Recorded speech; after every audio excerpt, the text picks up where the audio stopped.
The whole nation is still talking about it. Our series of crimes that shook the nation kicked off in spectacular style just a couple of days ago when we premiered Who Killed the Judges. It was a JoyNews produced documentary detailing what we hitherto didn't quite know or were not quite sure of regarding the deaths of 3 judges and 1 military officer in 1982. Crimes That Shook the Nation is a series that has only just begun, and this is the first. There will be more, we will tell you more about them, but already the buzz that has been created by this, our first in the series, Who Killed the Judges, is palpable, especially on social media. Everywhere you go, these are the conversations around the water cooler. So we thought, you know what, let's bring a focus to those conversations.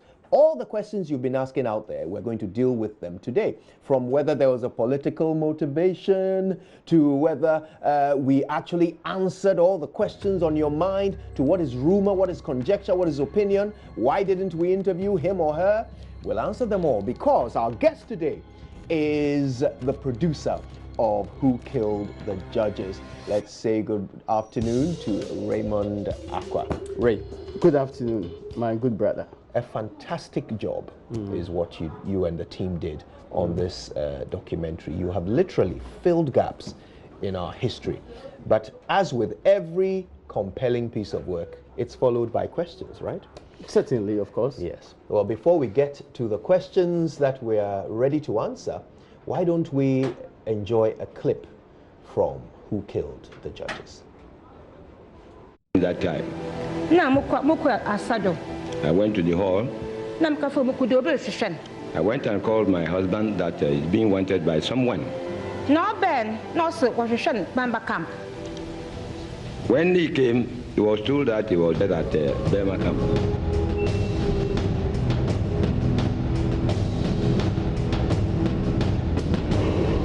The next morning, the charred remains were found at the Bundasi military range.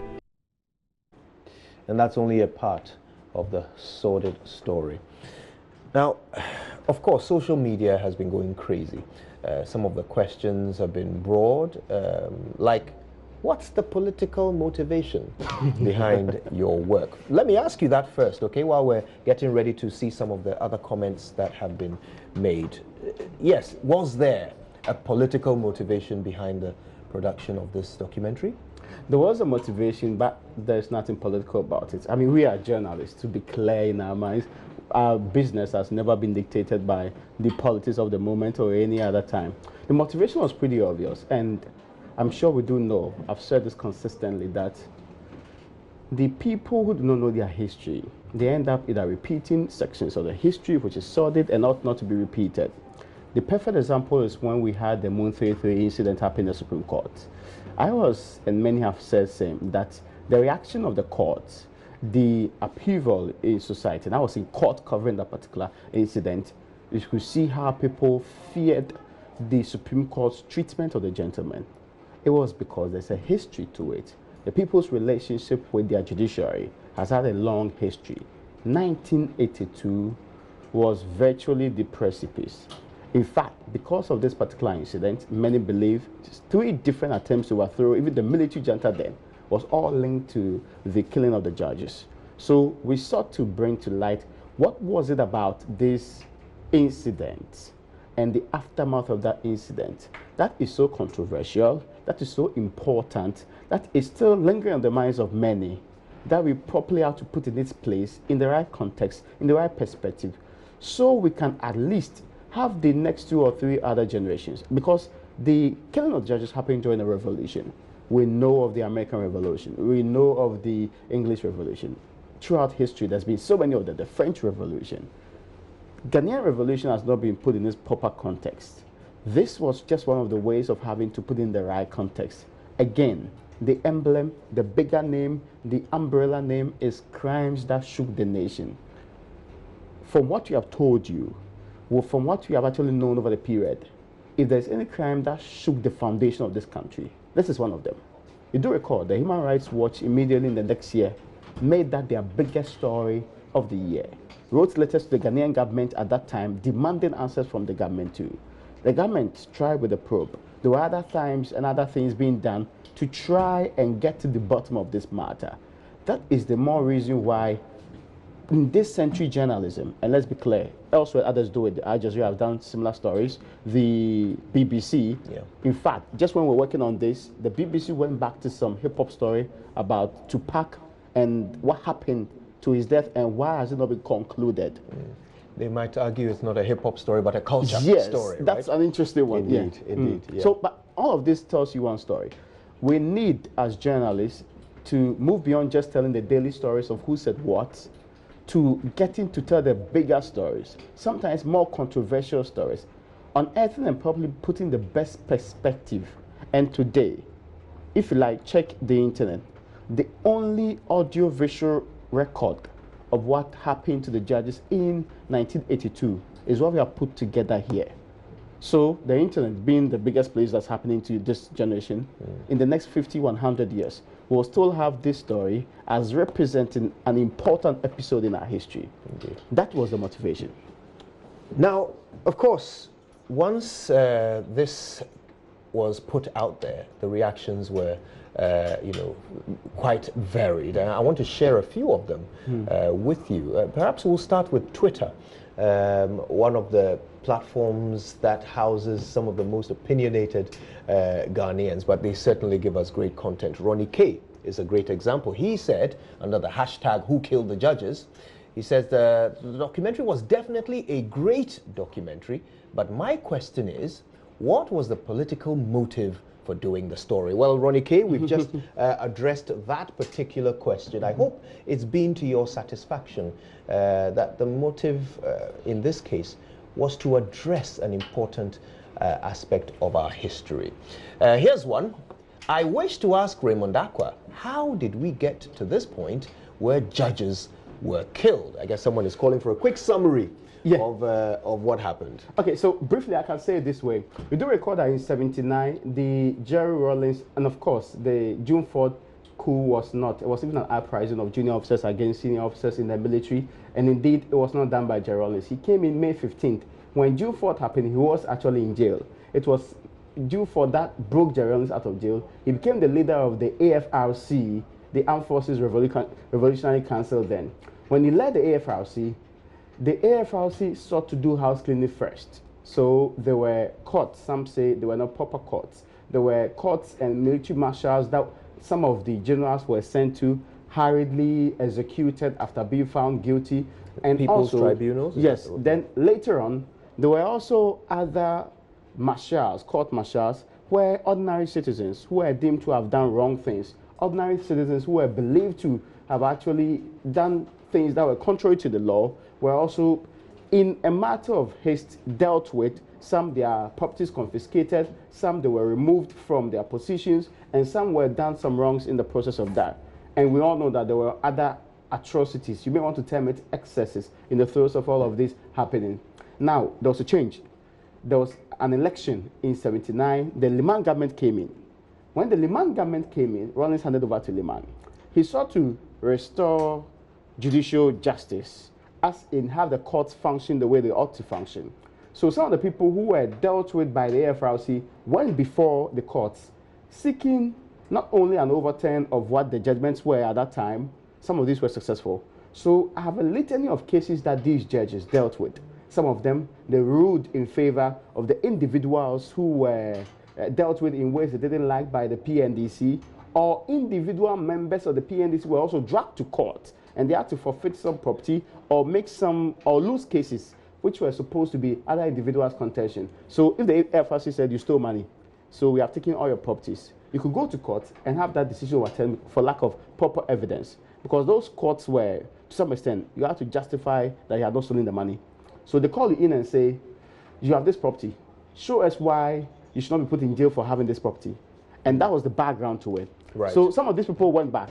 And these judges were very critical of the AFRC through their judgments. And let's not forget, AFRC was led by Rawlings. That's right. Indeed, on several occasions, and it's been reported widely, Jerry Rawlings himself had cause to say that the courts were exacting vengeance on himself and the leaders of the AFRC at that time, seeking to use their form of justice to not only undo the things they did during the time of the AFRC, and some said were threats aligned to that end. Now, to be clear, at this point, when Rawlings and the soldiers came back into power, this was the PNDC at this Yes, point. so now, when Rawlings came back in 1981, 31st December coup, then the PNDC came into being. Right. Now, the PNDC, having some mistrust for the courts, set up its own public tribunals. So there was some mistrust for the courts. Then some believed that it was this relationship, frosty relationship Rawlings had with the government and the courts at that time, and other members of the PNDC, that, I mean, they were deemed to be enemies of the revolution, because the courts were still overturning decisions of the AFRC, which the PNDC was not very excited by. So clearly, I mean, that sets up the scene for what then happened. This animosity between the ruling PNDC and the judiciary led to what caused the judges to be murdered. Now let's read another tweet. What would happen if the killers of the judges were found? And of course, this question is pertinent because certain people were tried and killed for murdering these judges. However, the evidence of the documentary goes to show that these people may not have worked alone. So the question is, what would happen if we were to prove the involvement of others at this point? Stricter sensu, there's no status bar limitation on crime.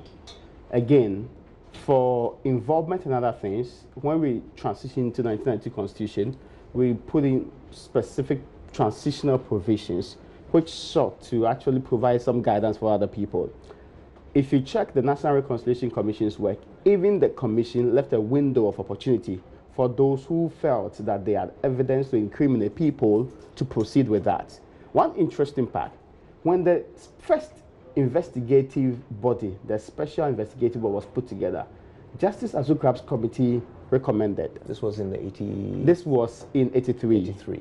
Yes, they recommended that 10 people be put before court and prosecuted. And I have his comments here. The then Attorney General, he became a justice later on, G.E.K. Akins, was of the opinion that I could not secure judgment in the case of all these 10. So let me put the 5 that I'm so sure I'll win the case in court. This was not a white paper, as people have suggested. It was clearly the opinion of the Attorney General at the time. Who is the dude prosecution anyway. And let's not forget, former Speaker of Parliament, Joyce Bamford Addo, was with G.K. Akins as prosecutors before the tribunal. When they put the 5 people, 5 others were not put before the court. Now, the 5 that were put before the court, it was only to some extent. They were all supposed to have been prosecuted. Now, we know for sure that for America, Lance Corporal Samuel America, he was not prosecuted. The June 19th jailbreak, the June 1983 jailbreak, he left. He broke jail. He actually vanished. He went to Togo, went to Cote d'Ivoire. Some have said that they met him there. They wanted him to tell his story. We've told you the story of how in prison he was actually coerced to tell the right story before he left the country. So he's one individual that we've not successfully dealt with on this matter. Assuming we are going by just what the SIB reported. The other 5, G.E.K. Akins in 1992, in our quest to roll into transitional democracy and this engagement, had a very profound statement. And he made it clear that because he knew that the evidence against the other 5 was not as tight as he wanted it to be, and he was of the opinion that with time, it was going to be possible for us to raise the right people, gather enough evidence, especially when we transition into democratic governance. Right. So he actually expected the government to try those 5 later with better evidence. With better evidence. We'll get back to that in a bit. I want to raise another tweet here. Maxwell is the one who puts this one in, and he says, in the documentary, what for you is your most important take? I guess he means take home or take away. The most important one is that when you look at, first and foremost, the police investigative team, CSP, Dana, Ohinasa, Michael Forey, there is also one, William Odro. These were men who were courageous.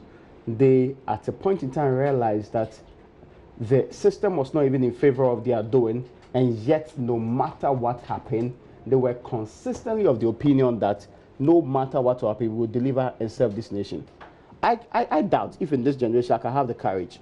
Again, the judges, they were very fearless. They were not timorous souls. They were not people who put their personal needs and wants ahead of delivering justice in this case. Because these were very volatile moments. The courage equally of Akatapori.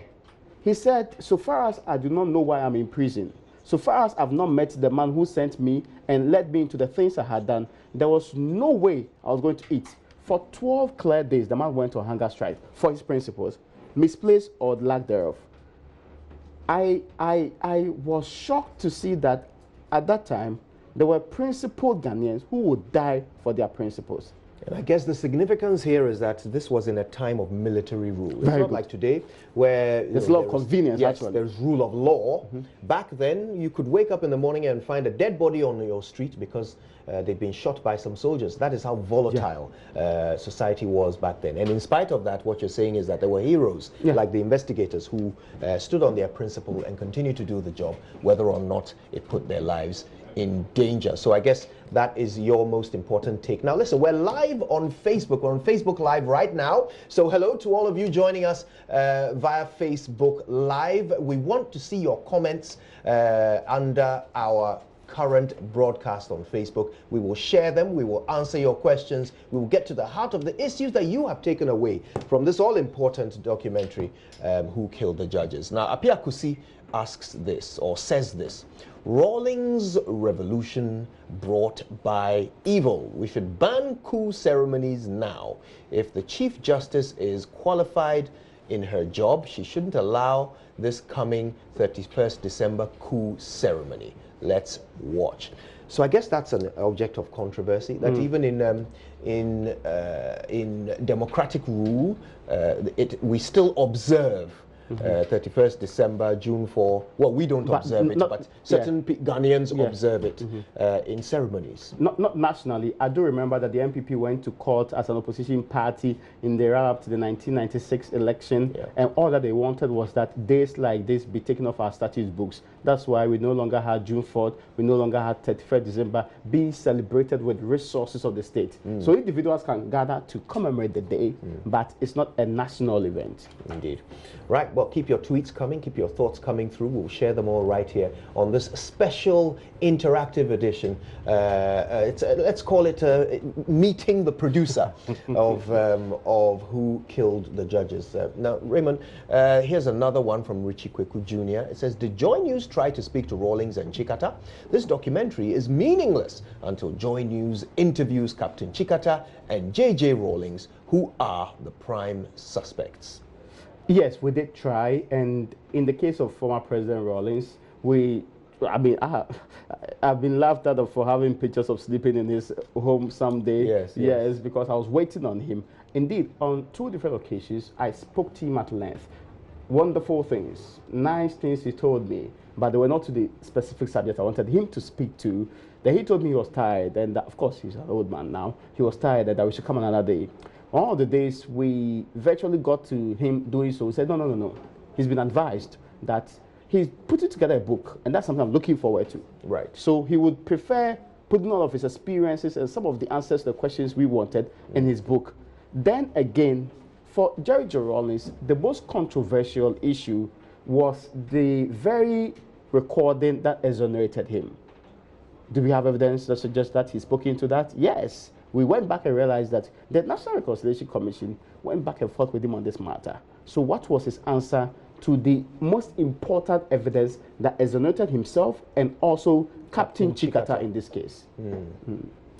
Well, in fact, if we're able to get a clip of that aspect of the documentary where Flight Lieutenant retired Jerry John Rawlings answered those questions, we'll bring that clip to you shortly. Secondly, on Captain Chikata, in fact, it reached the point I had to rely on his lawyers. First, Judge Chikata. Secondly, Dr. Beda Samoa.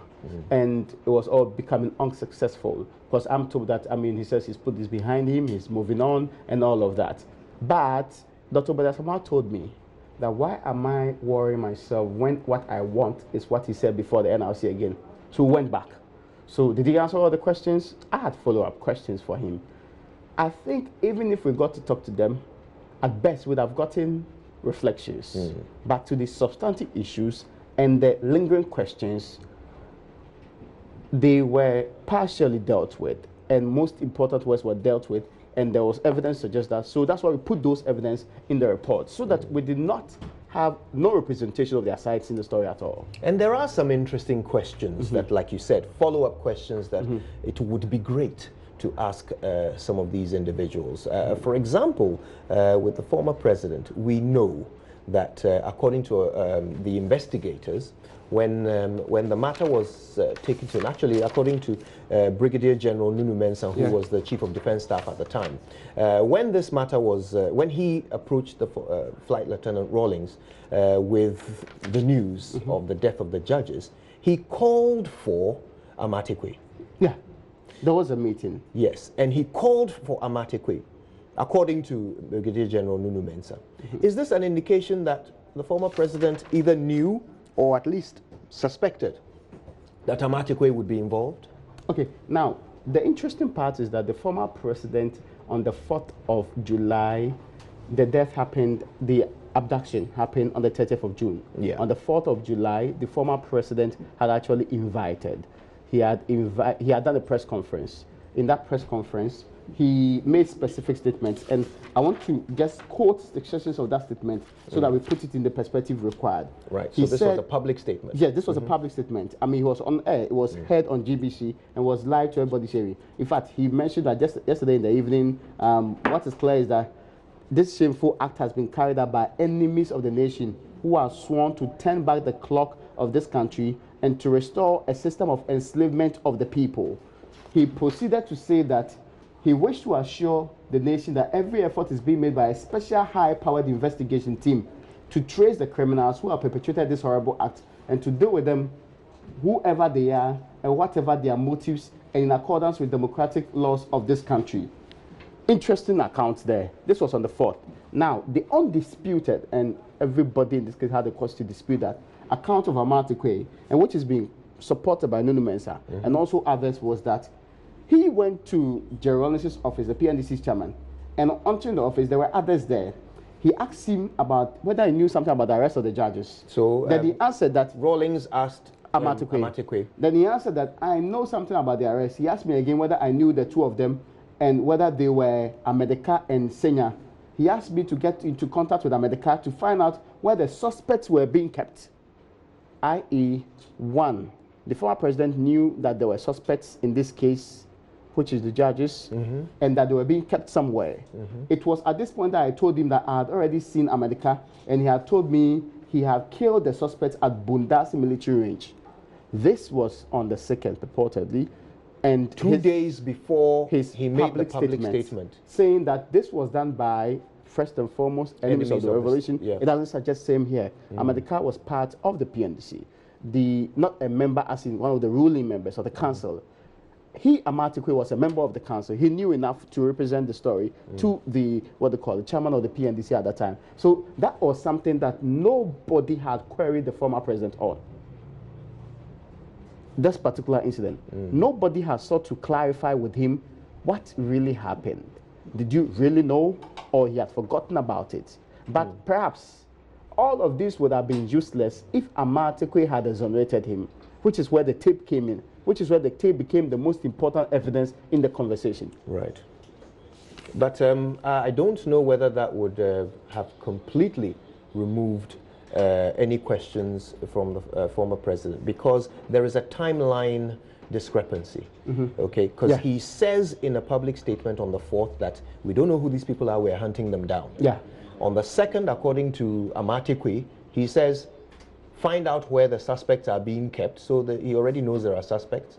And it may well be that he was informed of the killing on the 2nd, but at least of the arrest and the keeping of the suspects, it was something he was aware of at the time. Let's read a message from Lon Kweku, and he says, why don't you do the whole documentary of the cases they sat on and the judgments they gave and the people they freed from jail? Do both sides of the story, not just the killing. It is then that it will mean you are doing something, not this partial documentary. Okay, now I have chronicled and I have seen almost all the cases, especially the ones related to the PNDC and news engagement. They ran into almost 100 of them. To be fair, I doubt how it was going to be possible for us to go into all of them. And the idea would be that I would be saying that they were probably not based on law or anything. When these cases were done, they were not challenged before higher courts. These were high court judges. You could go to the appeals court. Our legal system is such a way that I could even go to the Supreme Court on these matters. So that is really not the main contention at that particular time. The main contention was that, assuming they were even bad judges, nobody had the justification to treat people who you felt or were willing to think they had done the wrong thing the way that they were treated. That is the background to it. And I doubt if that would have been a representation of the other side. Again, if you check the video, there was ample time dedicated to those who had contrary opinion, to those who felt that these justices, and watch it, even former President Rawlings, even Captain Chikata, they all insisted this was heinous crimes. Nobody justified the killing of them. It was who was responsible that was contentious. So the matter of whether or not the people deserved or did not deserve it had not come out at all, because it was an issue that was not in contention. We cannot promote jungle justice. We cannot say that if I have a problem with Kojo, the next thing I should be doing is to chase him, abduct him, go try kill him, then set him on fire. That's not the kind of country that I'm sure, even under any circumstance, we would want. Because the person who sent the message, if you're treated that way without being heard in court, without giving a day to defend themselves, that would not be the very nice thing that they want done to them. I suppose the point here is that these people were murdered. 5 days after their deaths, the head of state of the nation declared that they had been murdered. So if you are asking about their court cases, I wonder to what end? I mean, could there be a court case that justifies their murder? I wonder if that's the point that this particular contribution is seeking to make. Here's one. Hussein Abu says, it's good for everyone to know the facts, but we should try and forgive. I can feel the pain of the affected families, though. Now, I know you spoke to Pabna Japon, whose father is one of the judges that were killed. Did you get the opportunity to speak to any other victims? Okay, and what was your sense? I spoke to Jemima Akwa, and she's not in the best state of health, and that's true. But I was so graciously happy engaging her. The point is that this is a woman who's been through a lot, but she was in support of doing the story. In fact, up till now, she said she couldn't watch all because she had to sleep. So she needed her own copy to keep for her grandchildren, so that if you can keep asking her the questions about, and she cannot explain as well as she ought to explain them, this will be the guide. I think that for some of the families, of course, some of the incidents will bring back memories to them, like Jemima Akwa, who saw how the husband was taken away immediately from the house and all of that. But I also get the impression from them that this ought to be put on record, and they supported in every way the filming of this. Indeed, but for ill health, she would have been spoken to again, even though her actual account was given some time ago. Indeed. All right. Here's one more. Peter Cash says, this documentary is just going to bring painful memories. Oh, I think we've... no, it's not. It's a new one. This documentary is going to bring painful memories and hurt feelings. I wonder if it's really necessary at this time. I'm still going to watch anyways. So, I guess we watched a few more. Let's read a few more. Sammy Mensah says, about 3 years ago, an MP had been killed in his bedroom. JoyNews, you don't see the importance of investigating that, but this old days violence is what you are interested in. Hey, Ghana. Mansiasan Gabriel says, this journalist at that time were very young and knew nothing, yet something that happened 3 years ago, you have nothing to offer. I guess also referring to the issue of J.B. Dankwa Edu, who was killed 3 years ago. Richardson Kwame Adum Murphy Sami says, what are you talking about? Something at court that they should be talking about? Gross ignorance of the law. Okay, so that's someone contending with the claim that we should discuss. I think we have said this before, that we are doing crimes that shook the nation. This is just a starting point, and of course, your opinion should not be that we should start from what is currently happening. Again, me, Raymond Akwa, I am not the one who determines which one we should start from. But to be fair, would it not be more appropriate to start from older ones, which you are less likely to have any information about it going into the future, than start from what is already in court and hasn't been, we don't know whether it's been concluded, will be concluded, or may be concluded anytime soon. Indeed. So, indeed, crimes that shook the nation. I can't see which one is coming up next because I don't decide that. But if you hear the theme in this case, it means that these are issues we are bent on dealing with. And again, this is episode 1. You should watch out for the rest. And you know, it's interesting because I keep hearing that question from many people. Why did you do this and not that? Why did you do this one and not that one? It appears that people just naturally look at everything through political goggles. And so if you do any story, whomever it goes against, you're biased against that person. It's a difficult position. But we have to start from somewhere, actually. Yes. So which one do we start from? And well, anyway. Okay, so let's see what else is out there. So many of your comments are coming through. If you're watching, we're on Facebook Live. We want to see what your thoughts are. So put them right there underneath our live streaming, and we will share your views. Let's take one. This one, I believe, is from Twitter. It's by Elastic Heart, and it says, I pray the NPP is not behind bringing this issue up because it is a low blow. This is history. We know evil has been done. Allow us to forget. The previous generation did their reconciliation. They left us out of it. Why this now? It's interesting. How do you take? How do you respond to those who say, "I don't want information.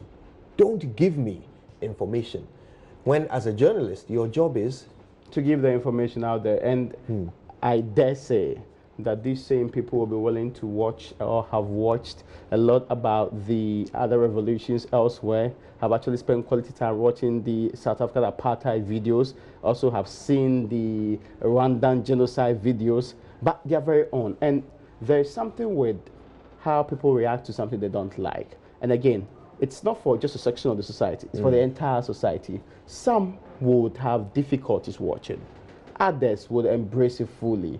But the point you're making is that we need to put some of these historical accounts on record. We do not have to wait for an external entity to come and do it for us. Somewhat may represent the history, and we will complain about the same thing. I think it is the responsibility of modern journalism to do some of these things, and for their information. There were also some time ago attempts by journalists to do the same thing. Yes. The likes of Ben Efsin, the likes of Kubako, the likes of Kwesi Pratt, they tried doing some of these things. But most of them did not come to the same conclusive fruition that we have seen today. I just hope that in the nearest future, other journalists will take up these adventures in a way that you only not expand the frontiers of your democracy, you live up to your true creed of educating and informing the public. In a moment, we'll play you the clip of former President Rawlings speaking to the Truth and Reconciliation, National Reconciliation Commission. I can't wait to hear that. But also, one of the, if you like, the main actors in the drama that unfolded in this documentary is Ohiniasa, retired investigator. Police, what they call chief superintendent. Tell me what your measure was of the man when you met him, when you interacted with him, so many years after the fact. I had spoken to him on several occasions. He asked for time to reflect on the matter. He actually felt he had decided not to talk about it because he was in exile, went to the UK, and indeed, he felt that he had done a lot of work for the state, and the state had not treated him as well as he ought to be treated. So even during the National Reconciliation Commission, he didn't come down. He actually sent a written notice to them. He didn't come down. I was interested because of all the records and the accounts I've heard, he has never spoken to any of them in the most conclusive and detailed manner that he did to us. So I was impressed with his own. There's a lot of reflection also in the things that he said. So he talks about having stupid courage.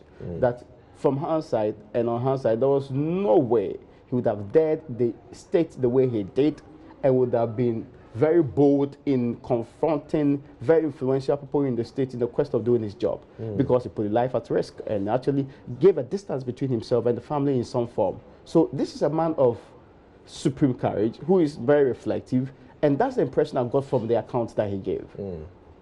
Now, of course, we all were taken with him as a personality, you know, in this particular story. But let's take a few of your comments from Facebook. So many of you are saying all manner of very interesting things on Facebook. Let's see if we can bring a few up on the screen and read them, because obviously we're doing this for you. Let's see, a couple of them are catching my attention. Let's see what we have here. This one says, and it's from Habib Idris, he says, what about Nkrumah? After his death, people were killed by some people. Why can't you bring out something like that? And here's another one by Rowdy Augustine Dodu. He says, I appreciate your work on this documentary, but try and get more information on this documentary for us. Thank you for those two wonderful comments there. And, you know, once again, it's interesting because, again, they raise the question of other crimes, other things that happened after Nkrumah's death. Yes, there were some excesses there as well. So they're wondering, why don't we go all the way back and, you know, and share some more. So keep your comments coming through. I want to read as many of them as possible as they come up on the screen. Let's see who else we have here. Quite a few of you are commenting. Wow, the thing is scrolling along so fast. And this one says, this is by Mills Obama. Will you be brave enough, if you were alive in the 80s as a journalist, to ask Chairman Rawlings all these? Raymond, I think I should get you to answer that question before we go any further.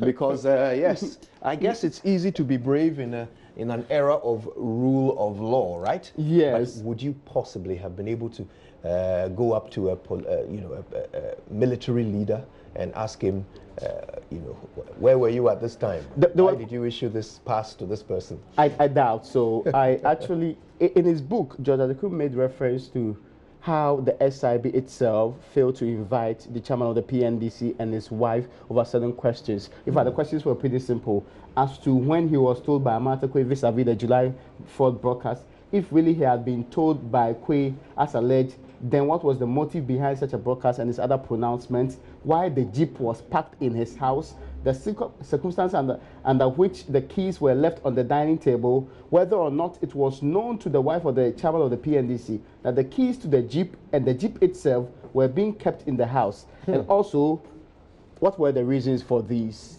These were questions that the idea was that anybody could have confronted, but clearly this was a military junta, first and foremost. Secondly, this was an SIB set up by the state, and the SIB later on. Imagine the treatment that was meted out to the investigators in this case. How else was it possible for this to have happened? Indeed. Here's one more from Benjamin Asaribidiako. Thanks for watching, Benjamin. And he says, a very good and perfect documentary by Raymond. An excellent job done. Never again.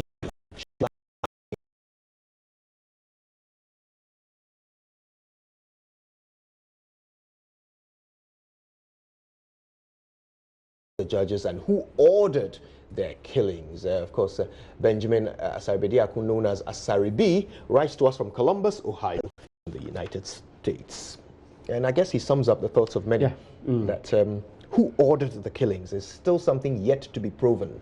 I don't know whether it's accurate to call it still a mystery, because so much information has been provided based on which conclusions can be drawn. But I guess the question is there proof? Is there, you know, has it been proven in a court of law that A, B, or C were behind it? But to be fair, the only way it can prove before a court is to take people to court.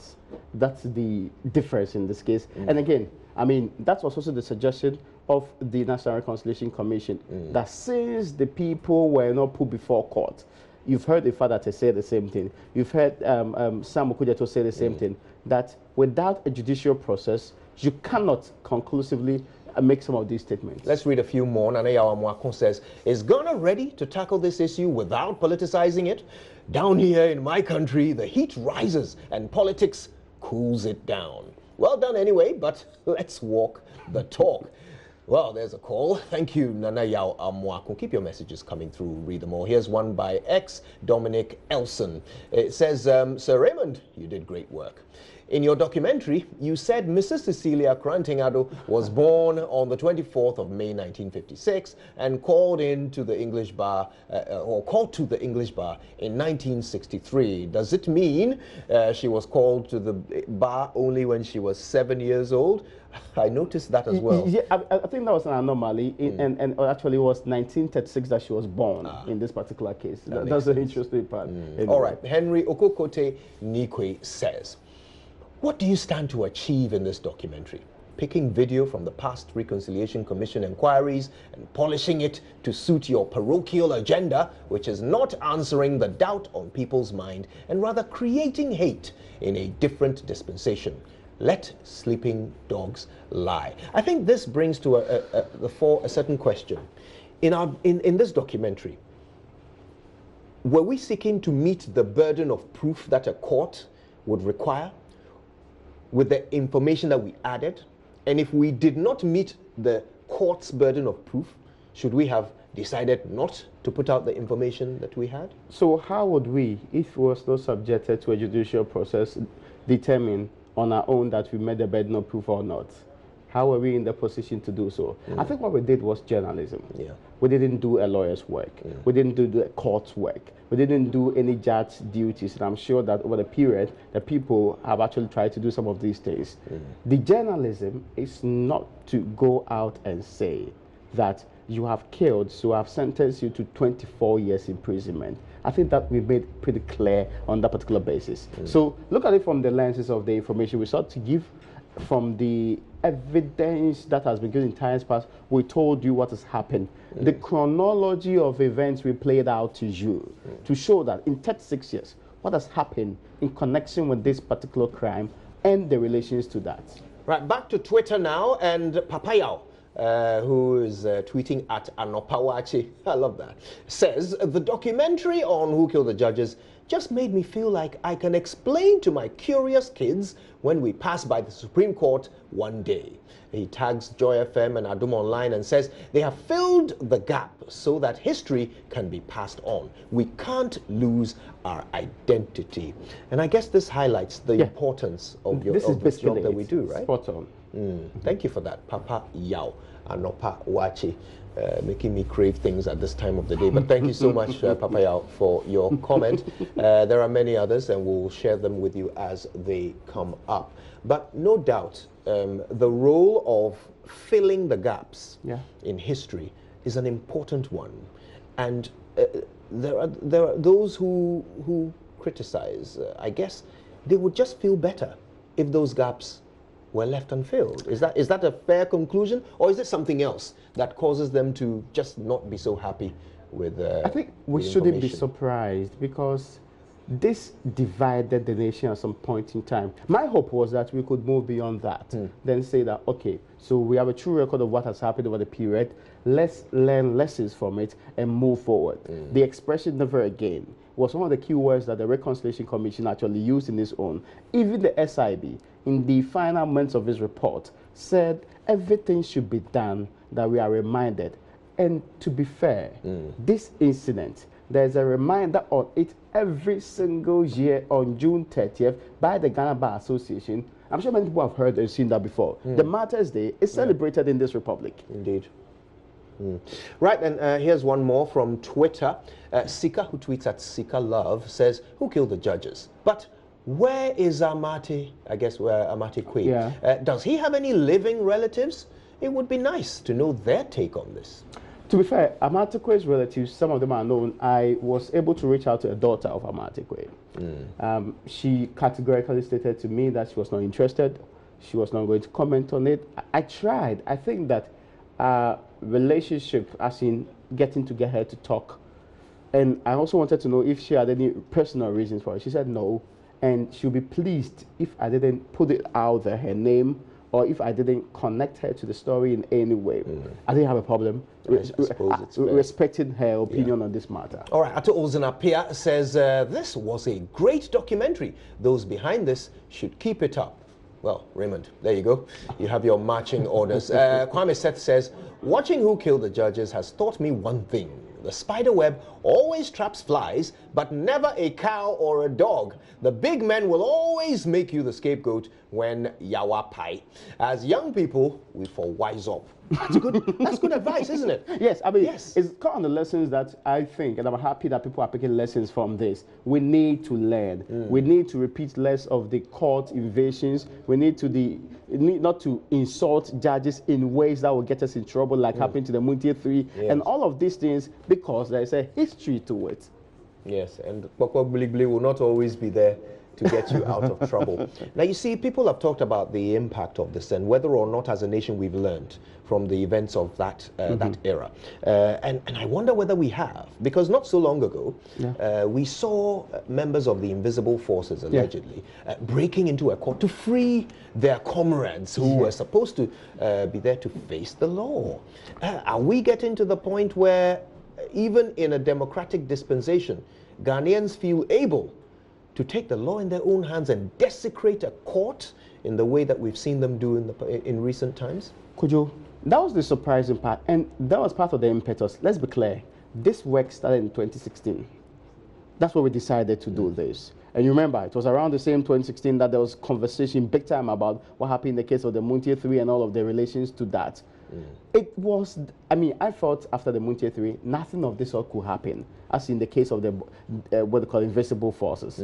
But unfortunately, it sounds to me that there is still a generation, and check the people who went to invade the court. They were pretty younger people. Indeed. They were not minded by the history as much as some very old who are minded, who are equally, who know the history would act in this particular case, and how they respect the courts. You may have a disagreement with the court or something, but due process has always been the advocated position, and that you follow the rule of law in pursuing same.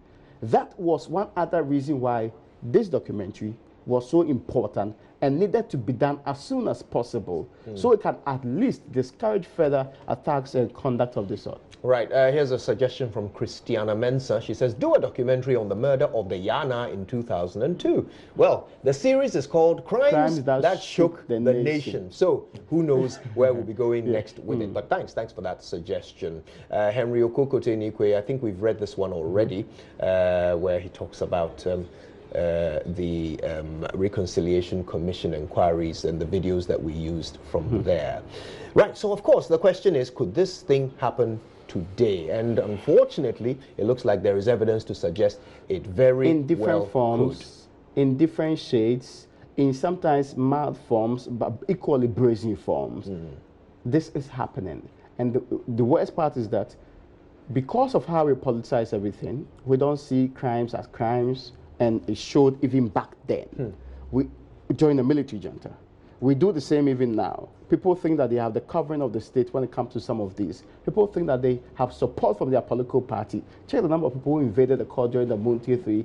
They were out there. They were charged. They were bold. They were even attacking journalists. I can recall my colleagues who were there. Yes, got into a bit of a scuffle. Yes, so it tells you that we are not completely out of the woods. It might not be murders, but there are signals we've sent to the judiciary in this country that they are not as safe as we ought to protect them. But I've been told the judiciary is the conscience of the state. If you do not protect that section, how do you get the democracy you want running? How do you ensure that Baron de Montesquieu's thinking about separation of powers?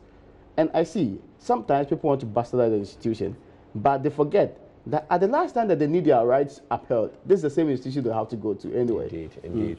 Look, is there any possibility that following this documentary, some desire to seek a legal conclusion to these matters might arise? Is there any appetite, do you think, on the part of government to go back into this? I cannot say, because in fact, I do not even care. What I really care about is which lessons we can learn from them. I would prefer that I have 100,000 or so young people, 5 million young people in this country resolve that we will not be used. 2, we are not going to be part of people who attack state institutions. And finally, we will be law-abiding. We will help project the state the way it ought to be projected and be good citizens. I think those are the key lessons in there. And if you heard Pama Bako, he said, at some point in time, you have to let things go to some extent. but we need to draw lessons from them. And this is essentially what is supposed to be. Well, you do recall that some time ago, there was an attempt by somebody to do so, and they even chose an external institution because they wanted, a London case was filed.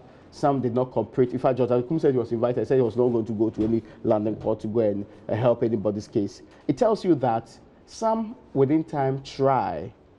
The kind of members of the families I've spoken to, none of them suggest to me that they are going to go back to this case, reopen it in any form. That is the impression I get from them. Right. Well, I guess what's more important, like Raymond says, is that we learn from what happened. Let's hope that that is the outcome of this landmark documentary put together by the JoyNews team and produced by Raymond Aqua. Once again, stellar work. Thank you so much. And thanks for helping us and elucidate some of the lingering fog. The team is big. And of course, I mean, the likes of the managing the center of the squash here are there. But the cameramen, that video editor in Islami, the drivers, they were the major driving force. You can't leave out the Fifi-Kumsis and the Kokos as a key important element in all of these. They were, Rachel Akwa is still here. Yes, yes, and it was definitely a team effort. Well, look, the conversation is not going to end anytime soon. Everybody's talking about who killed the judges.